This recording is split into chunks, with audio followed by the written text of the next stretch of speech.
Morning,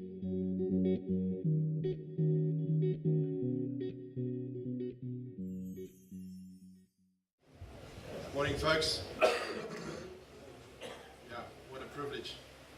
First of all, just thanks for the invite, and just wanted to say outright that the story which I will share with you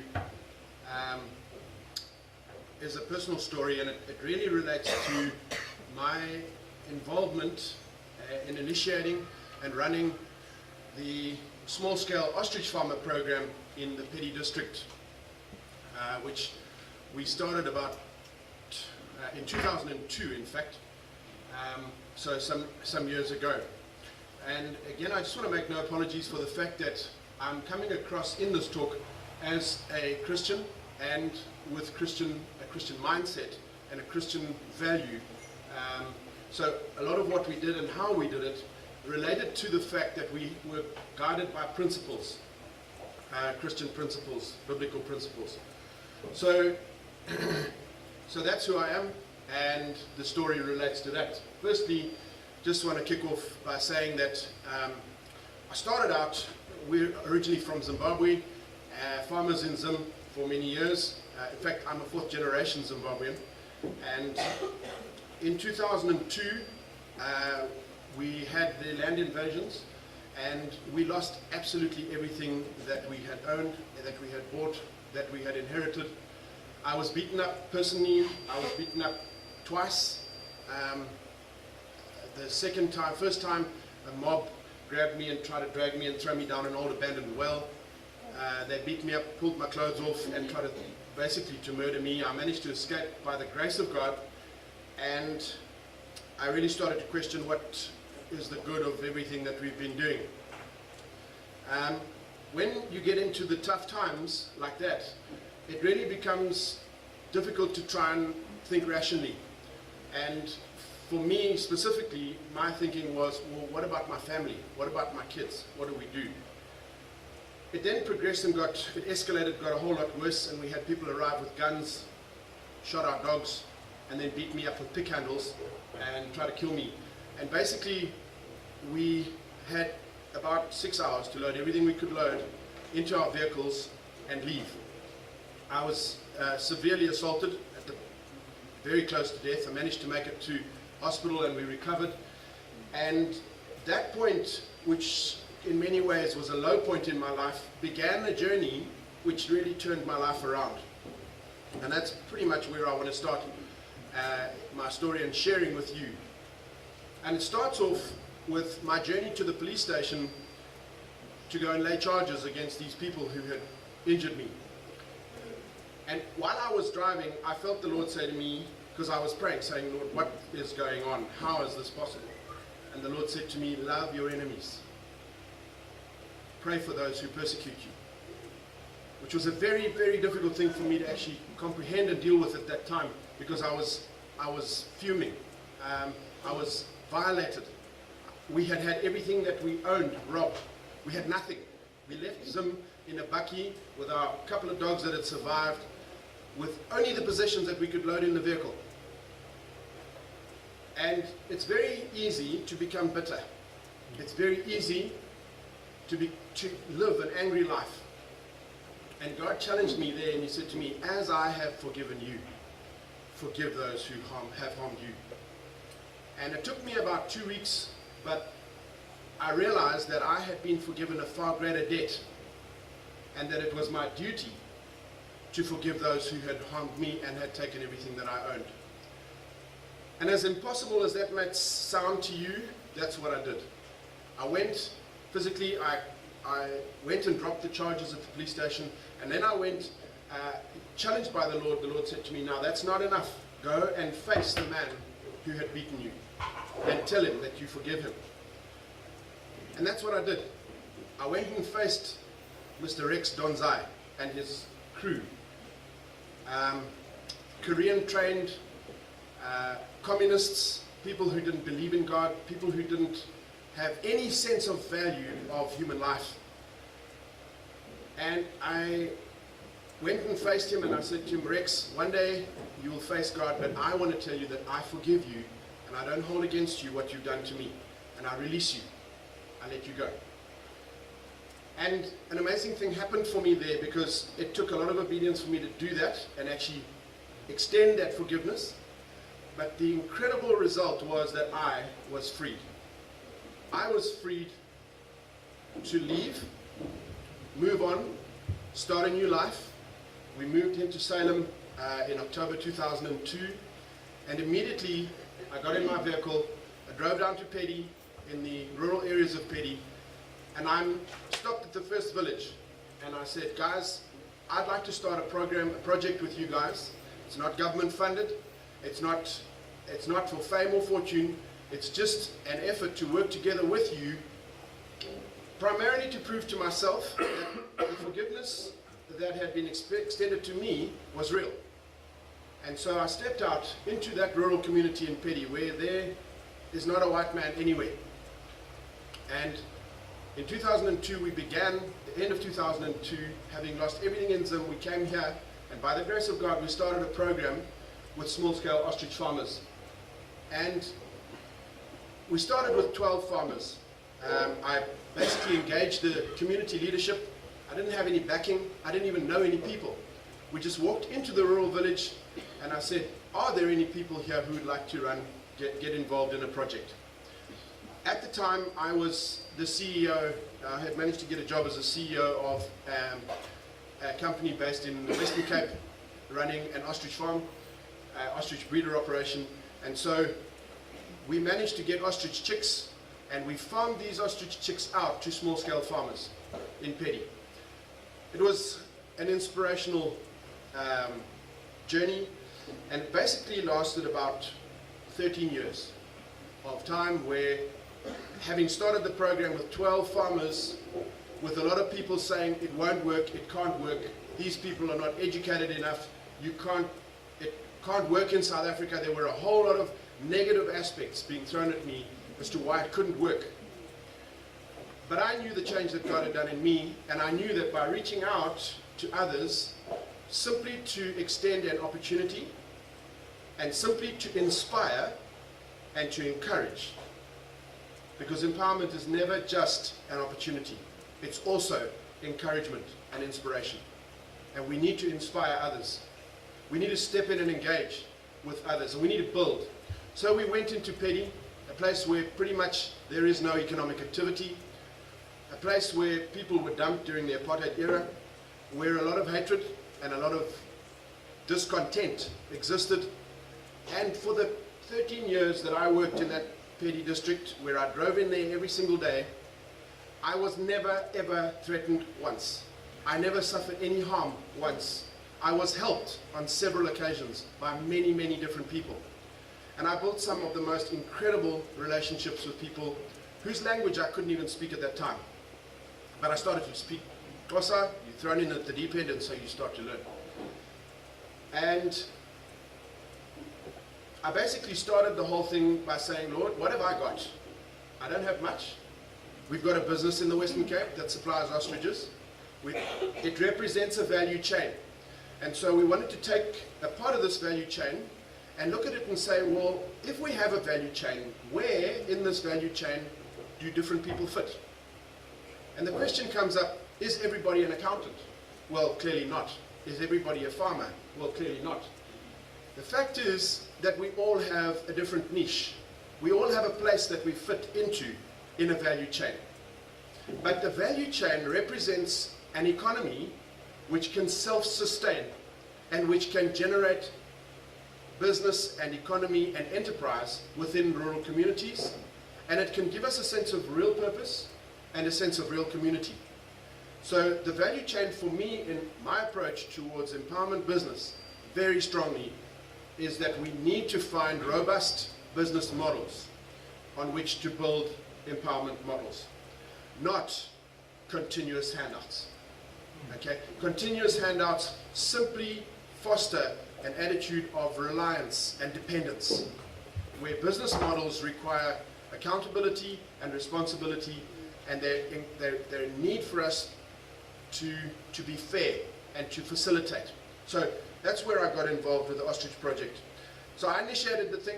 I went to go and see the East Cape Rural Finance Corporation in King Williamstown, and I said to them, guys, we've got a group of farmers, 12 farmers, we'd like to start with farming of ostriches. I will supply the ostrich chicks, I will supply the feed, I will supply the training, I will supply the inputs. These farmers want to buy those components, and then we will guarantee the buyback. We'll buy back the birds, and we'll mentor the farmers along the way. The bank said, fantastic. I had a fantastic bank manager there at the time, a guy by the name of Buhle Dulani, who later became the head of Mafisa in Pretoria. But Buhle said, right, I'll back you. We started with 12 farmers, and 13 years later, we were at 240 farmers. We became the largest single ostrich producing entity in the country in 13 years, with small-scale farmers. With small-scale farmers, who many of whom had not gone further than grade 3. There was a steering committee elected, and we developed a program where we developed peer mentors. So farmers who were doing well became a mentor for other farmers in his specific area. And so under the wing of one good farmer would fall 5 or 6 learner farmers.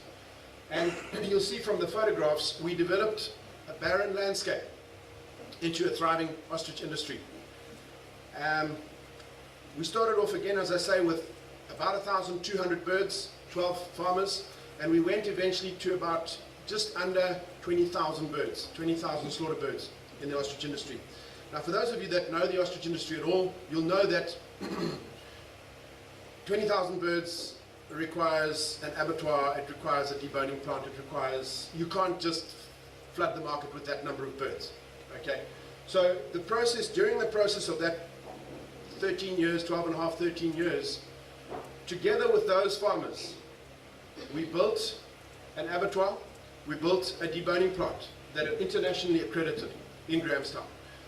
We bought shares, 49% shares in a tannery.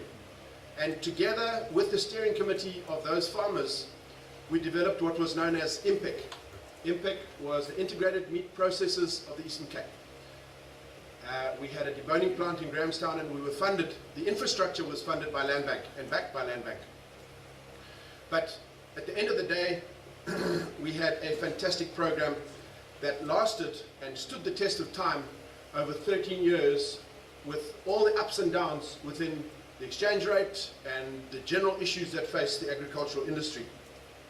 So I really want to point to the power of the value chain. The fact that the value chain has the ability to generate income which we don't beg for. We can create businesses that enable us to generate and grow the empowerment initiative. For me, it's very, very important that the principles on which we found and build our empowerment efforts, our efforts to reach across, not to reach down, not to reach up, but to reach across and help one of our fellow men. When God created man, he didn't say there was black race and a white race. He said, you are a human race. We are all one before God. Before God, when we stand on Judgment Day, he won't say we'll judge you differently because of the race that you are or the color that you are. We are facing God as a human race, as individuals. So we all stand before God as individuals, equals. And yet, in life, we find that there is racial discrimination. There is class discrimination. There is religious discrimination. All kinds of discrimination. Chester read the piece of scripture just now about Jesus' prayer that said, I pray that there would be one. So somewhere along the line, we've got to put aside some prejudices. We've got to put aside some, perhaps some injustices that we've suffered, maybe even some hurt that we've had. And in my case, I'm speaking from a first-hand experience of having lost not only everything that I owned, but everything I inherited, and my dignity at the time. I want to share with you the good news that we can make a difference. That by being engaging, by getting involved in rural communities and in every situation around us, each one of us can make a difference. And that's why I've titled my talk, The Power of One, because each one of us can make a difference. And it really doesn't require the funding from government and this, it really just requires a good idea. it requires commitment, and it requires involvement. So, was it safe? Absolutely not.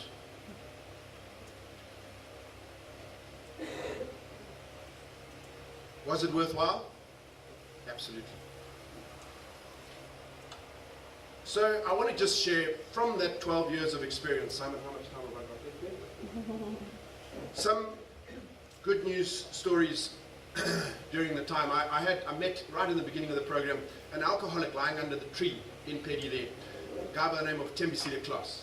And I dragged him out of the gutter, took him home, cleaned him up, and I said, Tembisile, you're wasting your life, you're throwing your life away.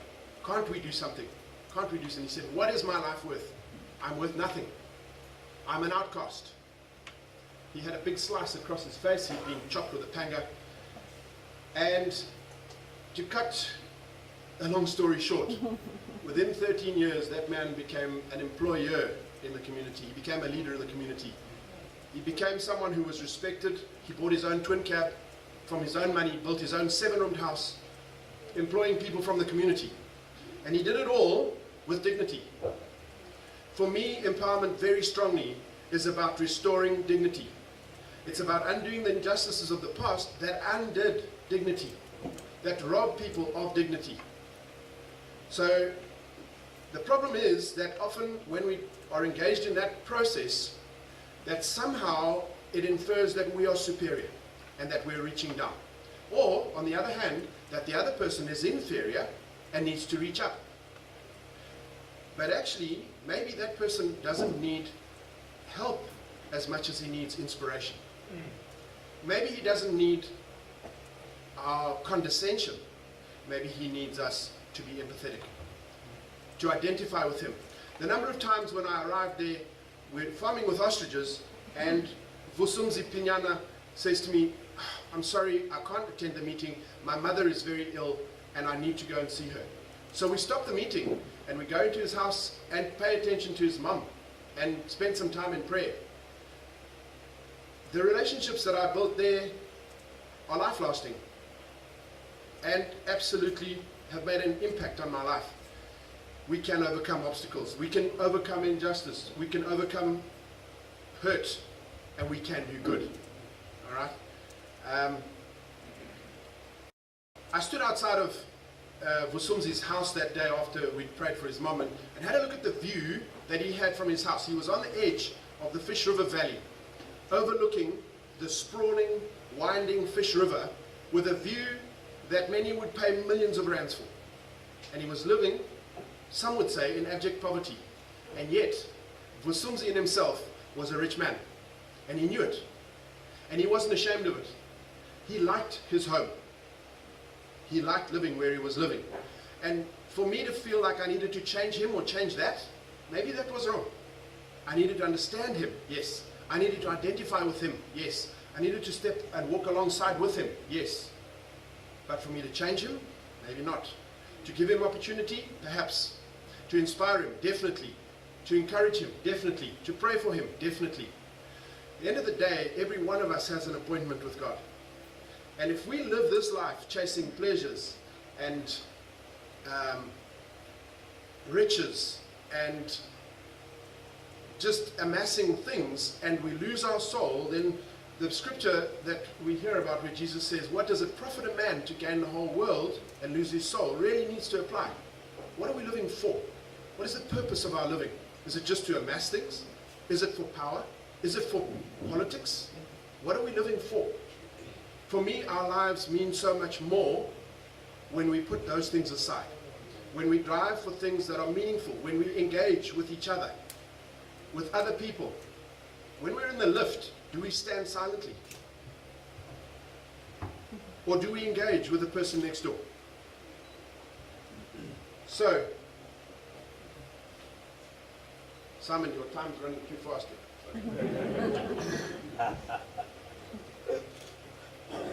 The question is, for me, is success defined by the car that we drive?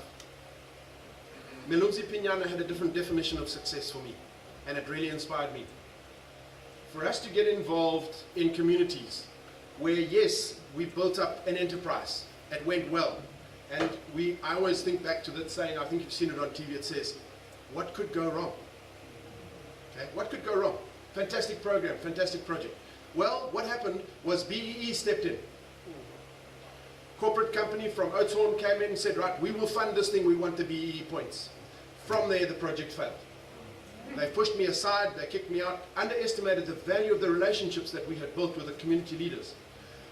We were pushed aside, and within 6 months, the project ground to a halt and has disappeared. Not a single sheet of metal that belonged to that ostrich project exists now. All fell into a heap. Nothing exists. So we had, during that time, people who were able to take their children and put them into university from their own pockets.